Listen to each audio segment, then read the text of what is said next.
कन्याएं थी। मन से जो उत्पन्न कन्याएं थी, उनमें से एक का नाम था मीना, दूसरे का नाम था धन्या और तीसरे का नाम था कलावती। ये तीनों एक दिन खेल रही थी, कूद रही थी, और सब कोई खेलता कूदता है, उसमें कोई असहज बात नहीं है। प्रसन्न मन थी। और वहीं से शनकादिक ऋषि निकले। सनकादिक ऋषि जब निकले तो इन तीनों को अहंकार आया इस बात का कि हमसे बड़ा तो कोई है ही नहीं। भैया अहंकार सबको आ जाता है और अहंकार ही कई बार समस्याएं भी उत्पन्न कर देता है। कई बार दो लोग होते हैं, दोनों आपस में बात करना चाहते हैं, पहले वाला दूसरे से, दूसरे वाला पहले से, लेकिन अहंकार इस बात का है कि पहले वो बोले तब मैं बोलूंगा। अहंकार तो केवल इस बात का है कि पहले सामने वाला तो बोले तब तो मैं बोलूं। मैं अपनी तरफ से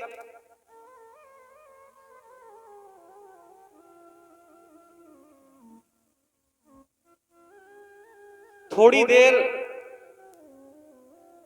मन ये होता है कि पहले सामने वाला बोले फिर हम बोलेंगे। वैसे तो इस बात का पालन नहीं हो पाता, लेकिन कई बार अहंकार किसी से बात करने से रोकता है और बात ना करने से दूरियां अपने आप बढ़ती चली जाती हैं। आप सब लोग अनुभवी व्यक्ति हैं, जिनसे बात थोड़ी भी होती रहती है उनसे दूरियां नहीं बन पाती, क्योंकि बात हो रही है, खट्टी मीठी बात हो रही है, कोई बात नहीं, कभी कभी बात होती कोई बात नहीं। आप ऐसे समझो लंबे समय तक किसी से बात ना करो और फिर बात करो तो डर लगता है बात की शुरुआत कहां से करें। बोलो भाई। तो हम पहले बात नहीं करेंगे, पहले वो हमसे बात करें, हम बड़े हैं, हम स्पेशल हैं, हम चीफ हैं, ये बहुत सारी चीजें हो जाती हैं जिनके पीछे अहंकार छिपा रहता है और परिणाम बहुत सुखद नहीं रहता। तीनों जो देवियां थी, इनको अहंकार इस बात का था कि हम तो पितरों की कन्याएं हैं, हमारा कौन क्या बिगाड़ सकता है। वहीं से सनकादिक ऋषि निकल रहे थे और तीनों में से किसी ने भी उठ करके उनको नमस्कार प्रणाम नहीं किया, आदर तक नहीं दिया। अरे नमस्कार ना करती, प्रणाम ना करती तो ये भी हरकत तो ना करती कि हमने देख तो लिया लेकिन प्रणाम नहीं करेंगे। संत महात्मा प्रणाम के भूखे नहीं है, लेकिन एक परंपरा है, उस परंपरा का केवल निर्वाहन किया जाता है और कोई मतलब नहीं है। आप किसी को प्रणाम कर लेंगे, नमस्कार कर लेंगे तो घट थोड़ी ना जाएंगे। लखनऊ का एक नवाब था, अंग्रेजों ने आक्रमण कर दिया, सब तो भाग गए, राजा बैठा रहा। अंग्रेजों ने पूछा भागे क्यों नहीं? अहंकार था कि मैं तो राजा हूं, तो भागे क्यों? जब सब सेनापति भग गए, मंत्री भग गए, परिवार के लोग भग गए, तुम क्यों नहीं भागे? बोले हमारी आदत है, जब तक हमें कोई जूतियां नहीं पहनाता तब तक हम कहीं जाते नहीं, तो हमारी जूतियां पहनाने वाला तो भग गया था, अब हम उतरे कैसे नीचे? अरे स्वयं पहन लेता। अहंकार ही तो है। तीनों ने प्रणाम नहीं किया और प्रणाम ना करने का परिणाम सनकादिक को थोड़ा क्रोध आया। उस सनकादिक ने कहा कि तुम लोग पितरों की कन्या हो लेकिन स्वभाव नहीं है पितरों की कन्याओं वाला। स्वभाव भी तो एक चीज होती है, पितरों की कन्याओं वाला स्वभाव नहीं है आप में। आपका स्वभाव तो ऐसे है जैसे धरती की बेटियां होती हैं, धरती की स्त्रियां होती हैं, ऐसा आपका स्वभाव है। ऐसा मन में विचार आया और विचार आया तो उसी समय उन्होंने कठोर श्राप दे दिया कि जाओ तीनों धरती की कन्याओं बन जाओ। और जब श्राप मिला तब होश आया कि ये क्या हो गया, ये मैंने क्या किया। तब तक तो काफी देर हो चुकी थी। होश आया तो प्रणाम किया और कितनी जल्दी हमें धरती से वापस फिर यहीं पर पितृलोक में आने का मौका मिलेगा, ऐसा उन्होंने निवेदन किया। संत महात्माओं का क्रोध भी कल्याणकारी होता है। तीनों को कह दिया कि आप जाइए धरती पे और दिव्य संतानों को प्रकट करिए और फिर जब दिव्य संतानों का प्रकट हो जाए उसके बाद आप वापस आ जाइएगा। इसमें जो मीना थी ये पर्वतराज हिमालय की पत्नी बनी। आशीर्वाद ये मिला कि जगदम्बा को गोद में खिलाने का मौका मिलेगा। जगत जननी भवानी की आप मां बनेंगी, ये आशीर्वाद मिला। और वो जगत जननी भवानी महादेव की पत्नी होंगी। जो दूसरी कन्या थी जिसका नाम था धन्या, उसको आशीर्वाद दिया कि आप जनक की पत्नी बनेगी और लक्ष्मी को गोद में खिलाने का आपको मौका मिलेगा। वही लक्ष्मी सीता बन के आपके यहां आएंगी। जो तीसरी कन्या थी जिसका नाम था कलावती, उसको उन्होंने आशीष दिया कि आप वृषभानु की पत्नी बनेंगे और आपके यहां लक्ष्मी या भगवान की अधिष्ठात्री देवी स्वयं राधा बनकर के आएंगी, जिनका विवाह कृष्ण के साथ होगा और आप के दामाद भगवान बनेंगे। श्राप तो दिया धरती में आने का, लेकिन साथ में ऐसा आशीर्वाद भी दे दिया। अच्छा, एक बात और भी है, ऐसे समझिए ये जो भी होता है सब शिव की लीला का ही परिणाम है। आप समझिए लक्ष्मी को आना है राधा बन करके, तो मां भी तो श्रेष्ठ हो, ऐसे थोड़ी ना कहीं कोई आ जाएगा। सीता बन करके आना है तो वो श्रेष्ठ मां तो हो जो सीता को सिखा सके, ऐसे थोड़ी ना कोई सिखा देगा। इन तीनों को इस प्रकार का श्राप मिला था। श्राप का मिला, आशीर्वाद कह सकते हैं। प्रारब्धम प्रोचते सैव तन्नामानि हानेकसः शिवेच्छया भवत्येव नात्र कार्या विचारणा। नहीं को सुख दुख कर दाता निज कृत कर्म भोग शब भ्राता। अवश्यमेव भुक्तव्यम कृत कर्म शुभाशुभम।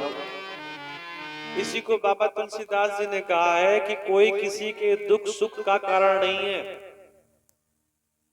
सब अपने कर्मों का ही परिणाम पाते हैं। ना तो किसी को कोई सुख दे सकता है ना दुख दे सकता है, निज कृत कर्म भोग शब भ्राता अवश्य में भोक्तव्यम। आपको वो भोग भोगना ही पड़ेगा जो आपने किया है, कोई और नहीं भोगेगा। कृत कर्म शुभाशुभम, शुभ और अशुभ। एक साधारण सी भाषा गांव में बोली जाती है कि पेड़ बोया बबूल का तो आम कहां से होए। आपने कांटों के पेड़ बो दिए हैं और कल्पना कर रहे हैं कि मीठे मीठे फल मिल जाएं। ये संभव हो सकता है क्या?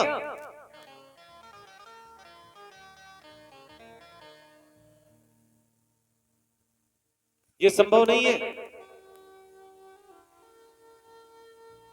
जो पेड़ हमने लगाए पहले, उसी का फल अब हम खा रहे हैं। भाई बाबा परबाबा ने पेड़ लगाए थे तो बच्चे लोग उसका आनंद लेते रहे। अब बच्चों ने पेड़ लगाए नहीं तो उनके बच्चे आनंद नहीं ले पाते चीजों का, फिर किलो 2 किलो ले आते हैं। नर स्त्रियः संभवन्तु तिस्रो यज्ञान मोहिता सुकर्मणः प्रभावेण लभध्वं फलमीदृशम्। नारद जी ने आशीर्वाद श्राप दिया और वही श्राप बाद में आशीर्वाद के रूप में परिवर्तित हो गया। विष्णु आदि देवताओं ने जगत जननी दुर्गा की प्रार्थना की, क्योंकि जब से सती महादेव को छोड़ करके गई हैं, तब से महादेव बावरे बन करके घूम रहे हैं। क्योंकि सती को तो कोई कष्ट नहीं हुआ, सती का तो शरीर छूट गया। कष्ट किसको हुआ? महादेव को। कष्ट इस बात का है बहुत ज्यादा कि मैंने कितनी बार सती को समझाया और उन्होंने मेरी बात नहीं मानी। ये कष्ट बहुत बड़ा है और उसी कष्ट के कारण महादेव आंख बंद किए शमशान में बैठे हैं। लोग कहते हैं शमशान में क्यों महादेव बैठे हैं? शमशान में महादेव सिर्फ और सिर्फ इसलिए बैठे हैं क्योंकि जितनी बार महादेव ने विवाह किया, अंतोगत्वा उन्हें राख ही मिली अपनी पत्नी की, क्योंकि बात नहीं मानी उन्होंने। सुनना भैया बहुत कठिन है, समझना तो बात की बातें हैं। हिमालय ने जगदम्बा की प्रार्थना की, उपासना की, पूजा की, तो जगदम्बा हिमालय के सामने प्रकट हुई और होशियार भक्त के मांगने का के कई तरीके नहीं होते, एक ही तरीका होता है।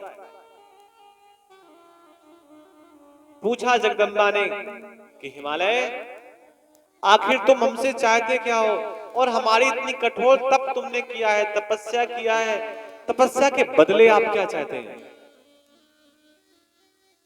हिमालय ने कहा, मां, हम ये चाहते हैं कि आप हमारी पुत्री बनकर के आ जाएं। जगदम्बा ने कहा कि ऐसी ही प्रार्थना कुछ समय पहले दक्ष प्रजापति ने की थी। पहले तो व्यक्ति कहता है कि भैया आ जाइए और बड़ा आदर सत्कार देता है और बाद में अपमान देता है। बाद में उसी दक्ष प्रजापति ने भयंकर अपमान दिया। पहले उसने भी निवेदन किया, बाद में उसने भी अपमान दिया। कहीं ऐसा तो नहीं कि आप भी हमें अपमान दोगे? हिमालय ने कहा, मां, हमें ऐसी शक्ति देना कि हम कभी आपका अपमान न कर सकें, ये भी हमें आशीर्वाद देना।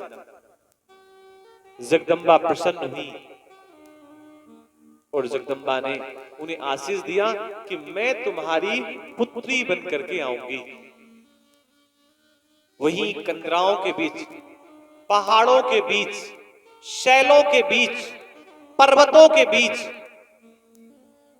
जगदम्बा प्रकट हुई। और जब से जगदम्बा प्रकट हुई, इत्थम देवे स्तुता देवी दुर्गा दुर्गतिनाशिनी आविर्बभूत देवानां पुरतो जगदम्बिका अनुपमा महामाया सदा शिव विलासिनी त्रिगुणा निर्गुणा नित्या शिवलोक निवासिनी। जब ते उमा शैले ग्रहे जाए, जब ते उमा,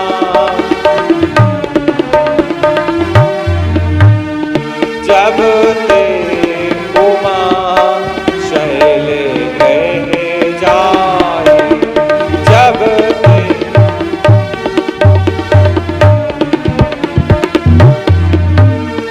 जब ते उमा शैले ग्रहे जाए, जब ते,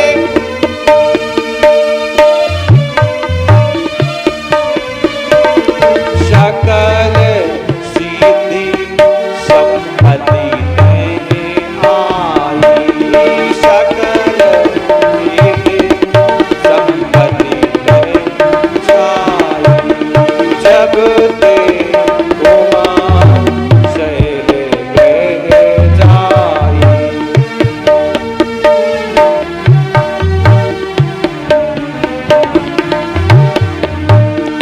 जहे तहे मुनि ने सुआश्रम कीने,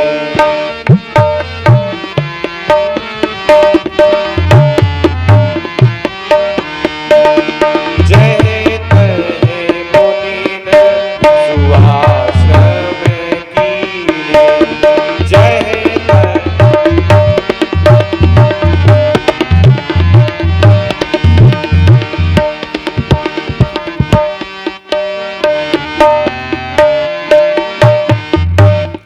जहे तहे मुनि ने सुआश्रम कीने, जहे तहे,